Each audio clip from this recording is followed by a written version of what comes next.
नमस्कार. मराठ्यांसाठी आजपर्यंत कुणी काय केलं, काय नाही यावर खूप चर्चा झाली. मराठ्यांचं नुकसान कुणी केलं यावरही बोलणं झालं. सर्वच पक्षांचा मराठा आरक्षणाला पाठिंबा आहे, मराठ्यांची काळजी आहे, तळमळ आहे, हेही माहीत आहे. परंतु या सर्व गोष्टींचा आतापर्यंत काहीही फायदा झाला नाही. कारण आरक्षणाला पाठिंबा तर सर्वच देतात, परंतु मनापासून काहीतरी मार्ग काढण्याचा प्रयत्न कोणी करत नाही. आरक्षण द्यायचं, पण कसं द्यायचं, किती द्यायचं आणि कधी द्यायचं यावर मात्र एकमत नाही.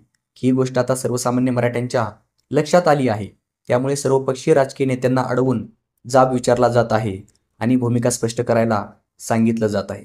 आजपर्यंत एकमेकांवर आरोप करून सर्वच राजकीय पक्षांनी आपला फायदा करून घेतला.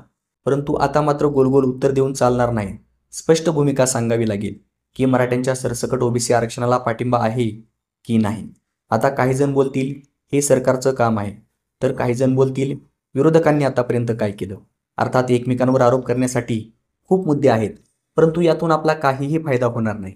असं मांडल्याने आरक्षण तर मिळणार नाही, पण नेत्यांचा फायदा होईल. त्यामुळे आपण मराठा म्हणून असा वाद घालत बसू नये. लवकरात लवकर हा प्रश्न कसा सुटेल हे महत्त्वाचं आहे.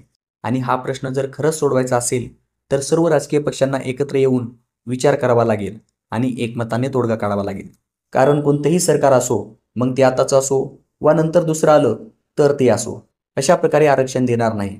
शेवटी प्रत्येकाला ओबीसीच्या मतांची काळजी आहे. कारण कोणत्याही सरकारने असं मराठा आरक्षण दिलं की संबंधित विरोधक हे ओबीसीचं राजकारण करतील. मग विरोधामध्ये युती असो वा आघाडी. त्यामुळे सरकार आणि विरोधक एकत्र आले पाहिजेत आणि स्पष्ट भूमिका घेतली पाहिजे. आणि नेत्यांना जर स्पष्ट भूमिका घ्यायला भाग पाडायचं असेल तर आधी मराठ्यांना भूमिका घ्यावी लागेल. ती अशी, जो मराठ्यांना सरसकट ओबीसी आरक्षणाला पाठिंबा देईल त्याला मत. लाईक, कमेंट आणि सबस्क्राईब करण्याची भूमिका मात्र लगेच घ्या. धन्यवाद.